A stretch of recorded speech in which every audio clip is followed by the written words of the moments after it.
우리나라에 큰 두 명절이 있죠.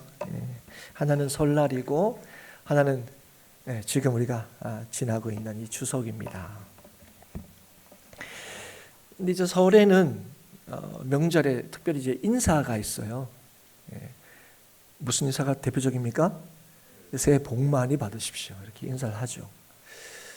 그런데 추석에는 뭐 이렇게 떠오르는 인사말이 별로 없어요. 그 대신 떠오르는 말이 하나 있습니다. 그게 뭐죠? 더도 말고 덜도 말고 한가위만 해라 하는 겁니다. 그러니까 설날 때는 복 많이 받으십시오 이렇게 얘기하고, 추석 때는 야 더도 말고 덜도 말고 딱 요만큼만 됐으면 좋겠다. 뭐 요즘에는 상대적으로 좀 덜하긴 하지만 예전에는 요 한가위 추석, 요 추수의 때가 1년 가운데 가장 풍요로운 때죠. 잘 못 먹던 거 더 먹게 되고 그런 때입니다. 그래서 야 이만큼만 되면 더 이상 바랄 게 없겠다 하는 때가 바로 요 한가위입니다. 하나의 풍성의 절정이라고 할 수 있는 때겠지요. 그런데 우리가 보면 새해에는 복을 받으라. 그럼 추석 때는 뭡니까?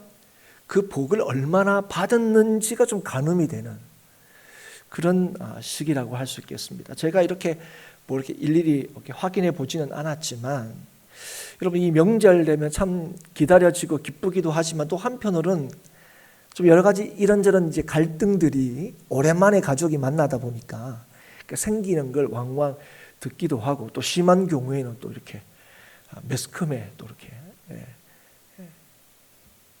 나타나기도 하죠. 뭐 신문에 실리기도 하고 뉴스에 나오기도 하고 뭐 그렇습니다.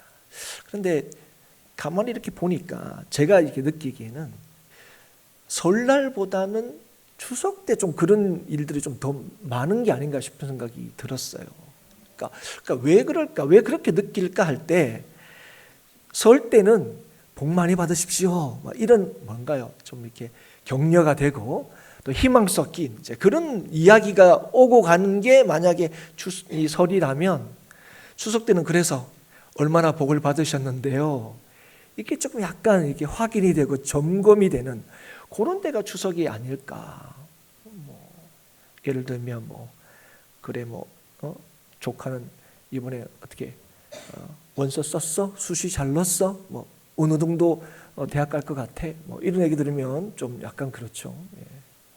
또 뭐 졸업하고 뭐 할 거야? 뭐 이런 얘기죠.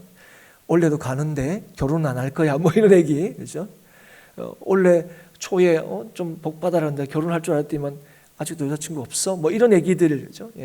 이런 얘기들이 웃고 넘어갈 수도 있지만 또 이게 또 굉장히 또 상처가 되는 경우가 있죠. 그래서 여러분 처음 설 할 때 복 받아라 할 때는 나름대로 열심히 그 복이 나의 것이 되기를 열심히 애를 씁니다. 그런데 시간이 가고 이렇게 거두는 때가 오면 뭐랄까요?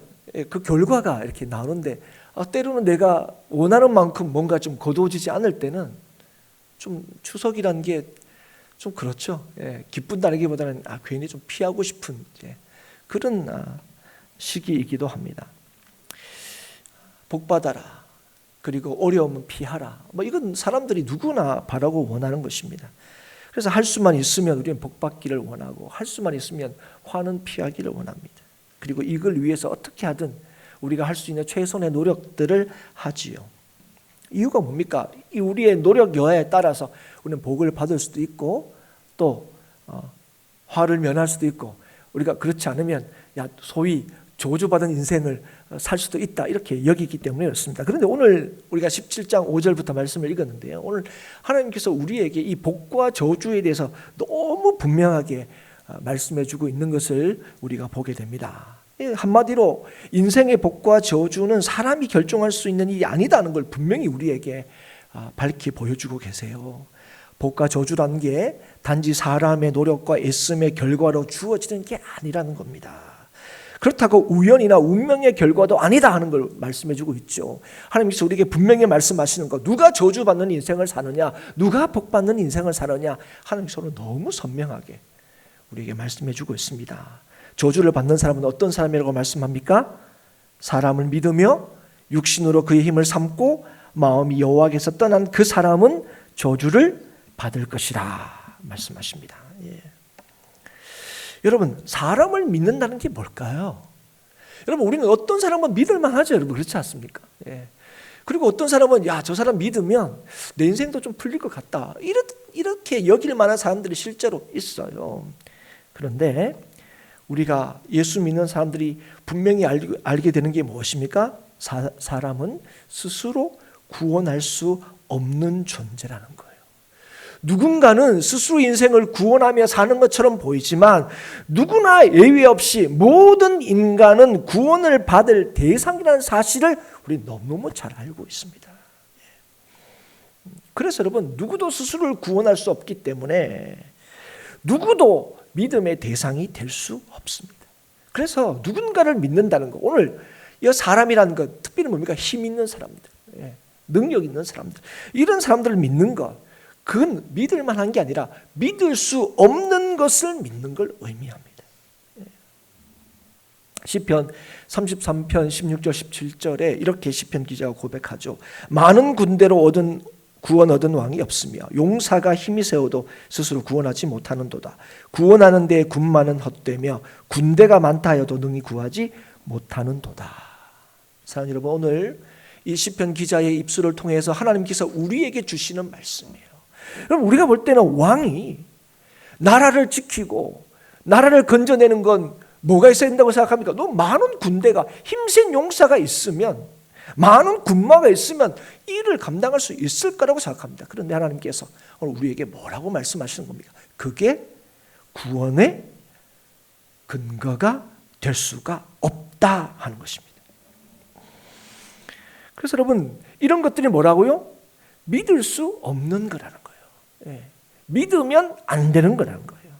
그리고 마음이 여호와께서 떠난 사람은 저주를 받는다 그랬어요. 마음이 뭡니까? 생각하고 계획하고 판단하고 행동을 결정하는 어떤 기관, 그걸 우리가 마음이라고 하지 않습니까? 그런데 여러분, 마음이 여호와께서 떠났다. 근데 그 여호와는 누구십니까? 우리를 지으시고 우리에게 찾아오셔서 약속하시고 우리의 삶을 구원하시고 책임지시고 온전하시는 분, 온전케 하시는 분. 근데 그 하나님께서 마음이 떠났다는 것은 그의 사고와 계획과 판단이 그를 결코 안전하게 하지 못한다는 거예요, 여러분. 여러분, 단순히 우리는 마음이 여호와께서 돌아섰어, 이런 거는 마음이 떠났다는 게 뭐냐? 우리의 생각, 계획, 판단, 이게 뭐라고요? 우리를 안전하게 절대로 만들지 못한다는 거예요. 그래서 사람을 믿으며 육신으로 그의 힘을 삼고 마음이 여호와를 떠난 자를 오늘 사막의 떨기나무 같다, 이렇게 말씀하고 계십니다. 여러분, 사막의 떨기나무가 뭡니까? 그 사막에서 근근히 존재하는 거죠. 그래서 그 사막의 떨기나무는 열매를 맺지 못하는 나무입니다. 겨우 사막에서, 그죠? 우리가 보면 신기하다, 어떻게 이 사막에도 이게 살지 하는 거지만, 와, 너무 아름답다, 너무 풍성하다, 이렇게 생각되지는 않죠.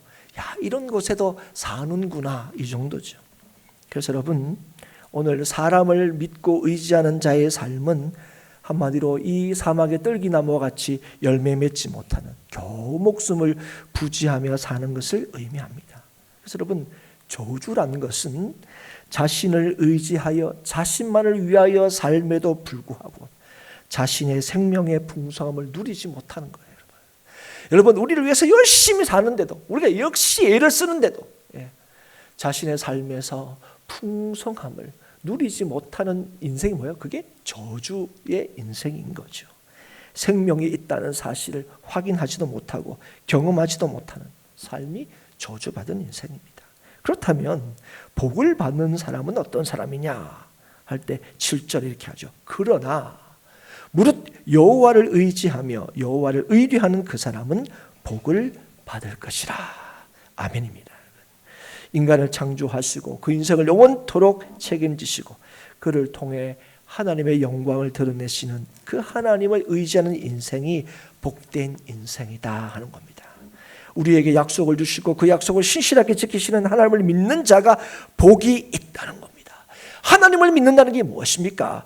믿을 수 있는 유일한 분을 믿는다는 거예요. 예. 여러분, 믿을 수 없는 것을 믿는 자는 저주받은 인생이고 믿을 수 있는 것을 믿는 자가 복이 있는 인생이라는 거예요. 근데 여러분, 누구만이 믿을 수 있습니까? 오직 하나님만이 믿을 수 있다는 거예요. 그래서 그 인생을 오늘 물가에 심어진 나무에 비유하고 있습니다. 너희는 물가에 심어진 나무다. 그런데 여러분, 물가에 심어진 나무는 어려움이 없는 겁니까? 예, 문제가 없는 겁니까? 여러분, 오늘 보면 너희는 물가에 심어진 나무야. 뿌리를 강변에 뻗치고 있어. 그래서 여러분, 그의 인생에 그 나무에 어떤 것도 없는데 더위가 오더라도, 가무는 해가 오더라도 두려워하지 않고 걱정이 없어 얘기하는 겁니다. 사랑하는 여러분, 오늘 우리의 삶의 뿌리가 그리스도께 있는, 하나님께 있는 사람, 그 사람은 뭐예요? 그 사람에는 문제가 없습니까? 어려움이 없습니까? 아니에요. 어려움이 있어요. 근데 어려움이 있고 문제가 있더라도 뭐예요? 두려움이 없고 걱정이 없다는 거예요. 여러분. 어떤 순간에도 뭐예요? 생명력을 잊지 않고 열매를 맺게 되는 거예요. 그 나무 때문이 아니에요. 그 나무가 시냇가에 심어졌기 때문에. 여러분, 이 시편 1편에는 더 복이 있는 자는 시냇가에 심겨진 나무라고 했어요. 거기는 수동태를 씁니다.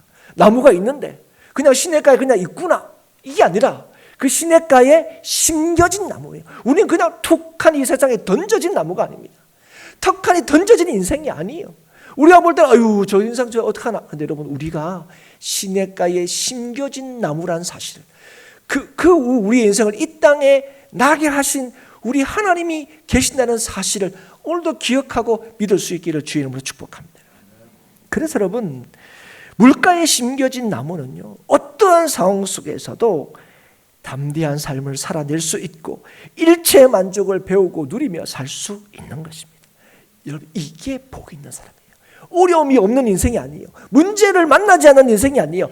어떤 어려움과 문제가 있더라도 걱정하지 않고 염려하지 않고 두려워하지 않는 인생이에요. 뭐 때문에요? 우리는 시냇가에 심겨진 나무이기 때문에. 하나님을 믿을 수 있는 분을 믿는 인생이기 때문에 그 인생이 복이 있다는 겁니다. 그렇기 때문에 인생의 복과 저주는요, 우리가 얼마나 많은 것을 가지냐, 얼마나 많은 것을 갖추었냐, 우리가 얼마나 힘이 있느냐에 있지 않고 하나님을 의지하느냐, 하나님을 의지하지 않느냐에 달려있다는 거예요. 하나님을 믿느냐, 하나님을 믿지 않느냐에 달려있다는 겁니다. 그래서 복은요, 우리의 예씀이나 우연이나 행운의 결과가 아니라 뭐라고요? 믿음의 결과라는 겁니다. 믿음의 결과. 하나님을 의지하고 믿는 자에게 하나님께서는 약속하시고 말씀하신 복을 우리에게 주시는 거예요. 그런데 여러분, 우리가 일할 때 우리는 하나님을 믿어요, 우리는 하나님을 의지해요, 다 우리가 그렇게 말하지 않습니까? 그런데 여러분, 누가 하나님을 의지하고 누가 하나님을 믿는지를 알 수 있느냐 물으시는 거예요. 마음이 여호와에서 떠났다. 나는 하나님께 마음이 안 떠났는데요. 근데 가끔가다 떠날 때도 있는데요. 뭐 그러잖아요, 그렇죠? 그럼 마음이 여호와에서 떠났는지 안 떠났는지 어떻게 알 수 있느냐는 거예요, 여러분. 9절에 뭐라고 얘기합니까? 만물보다 거짓되고 심히 부패한 것은 마음이라 누가 능히 이를 알리오마는. 여러분, 우리가 너무 잘 아는 말씀이죠.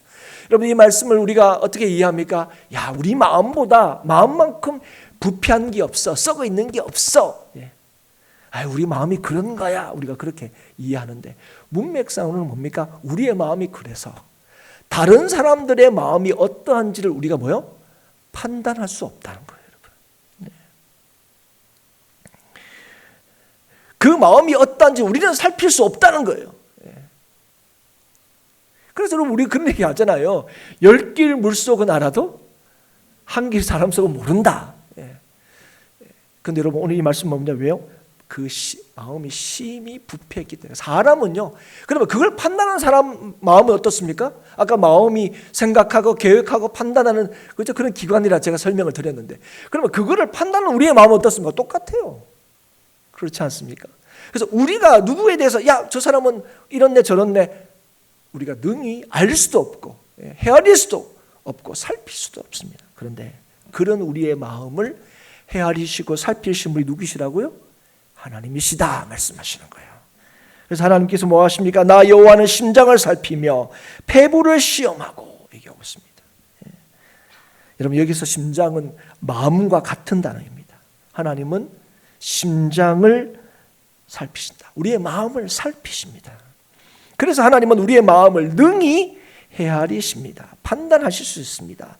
폐부, 우리의 속을 하나님께서 검증하시는 분이십니다. 그래서 우리의 생각과 결정의 동기를 너무너무 잘 아시죠. 왜 그거 했는지 너무너무 잘 아세요. 그래서 여러분, 그 행위와 그의 행실대로 뭐 한다고요? 보응하나니 갚으신다는 거예요. 여러분, 이것은 단순히 겉으로 드러나는 행동대로 갚아준다는 의미가 아닙니다. 너 이 잘못했어? 너 이렇게 했어? 야, 너는 혼나야 돼. 너 이렇게 했네? 내가 상 줄게. 이게 아니라는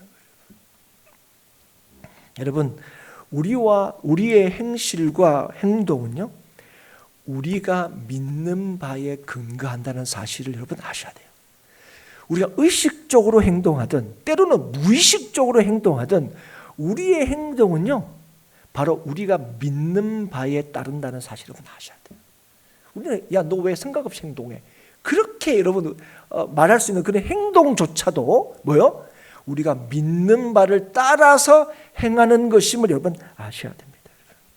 여러분, 우리는요 아셔야 돼요. 믿는 대로 행동합니다. 우리는 뭘 믿는 대로 행동합니까? 하나님을 믿는 대로. 거꾸로 하나님을 안 믿는 대로 행동하고 그런 거예요. 그래서 사람을 믿어 하는 행위에 대해서는 하나님께서 뭐라고요? 저주를 받을 것이고, 하나님을 믿어 하는 행위에 대해서는 복으로 갚아주신다고 말씀하시는 겁니다. 이게 하나님의 말씀이고 이게 하나님의 약속입니다. 믿음으로 행하는 자에게 주 안에서의 은혜와 평강을 날마다 누리게 하시는 거예요. 하나님이 약속하신 풍성한 삶을, 열매 맺는 삶을 살게 하시는 겁니다. 염려 없고 두려움 없는 삶, 담대한 삶, 누가 살게 하신다고요? 하나님이 살게 하신다고요. 누구에게요?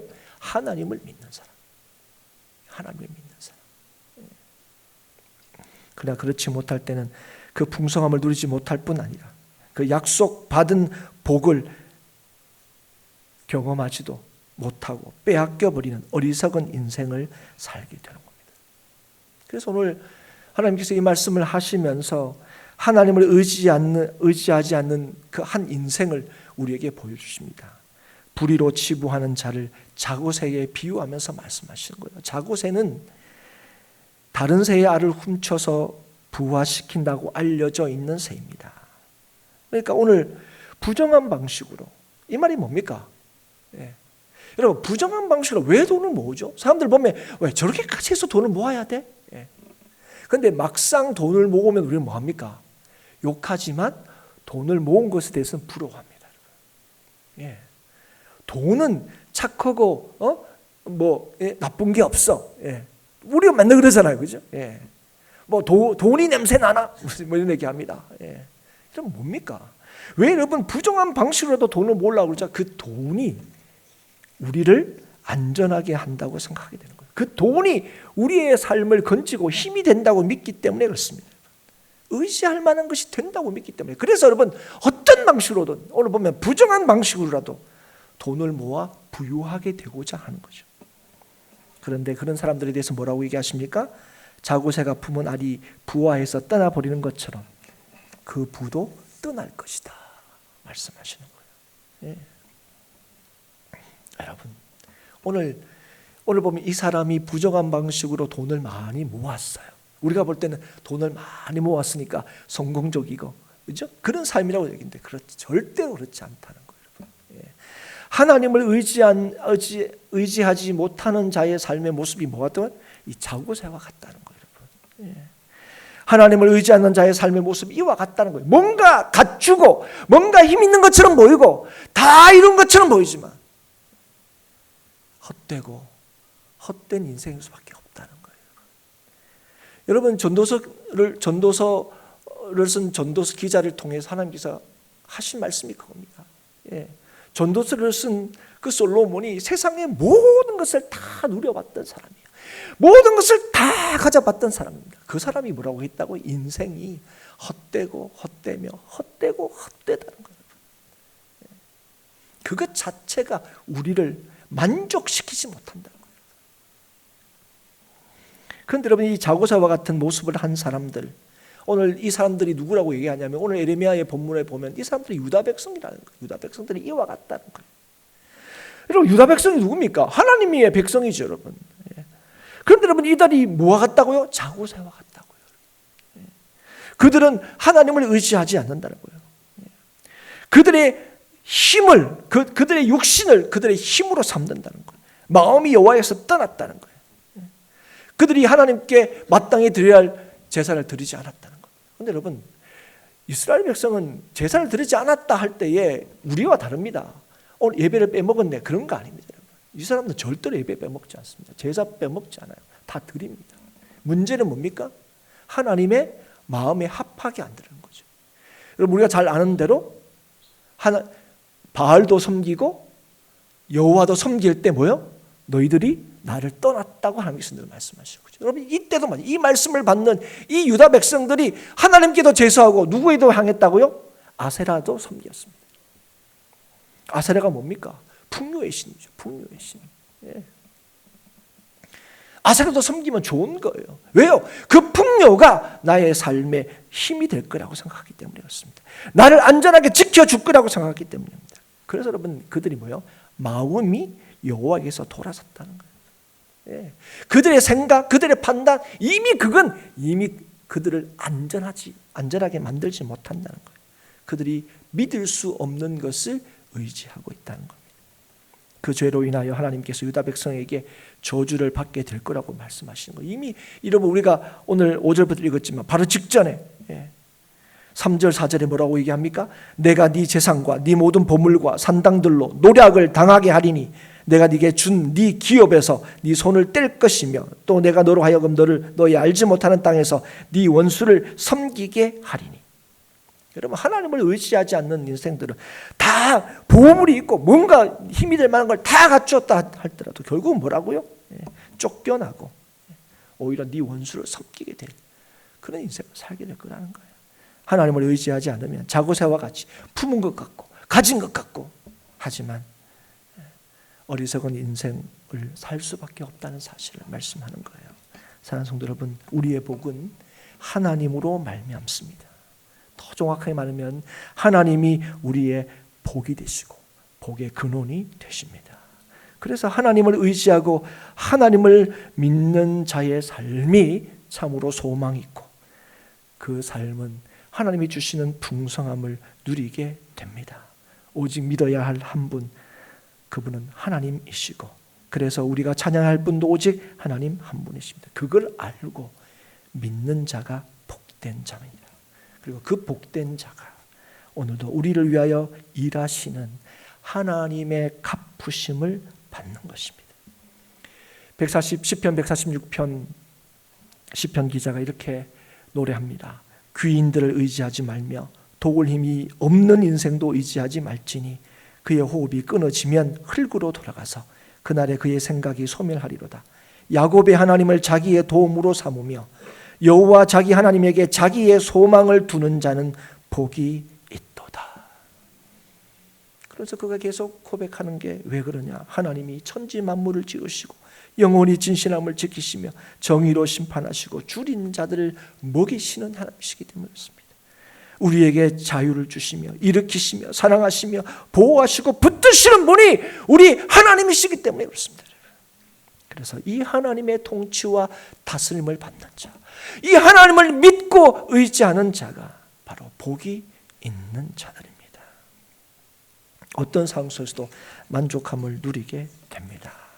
사랑하는 여러분, 오늘도 우리의 마음을 살피시고 우리의 믿음을 보시고 우리에게 그 믿음대로 갚으시는 우리 하나님을 믿고 기억할 수 있기를 주 이름으로 축복합니다.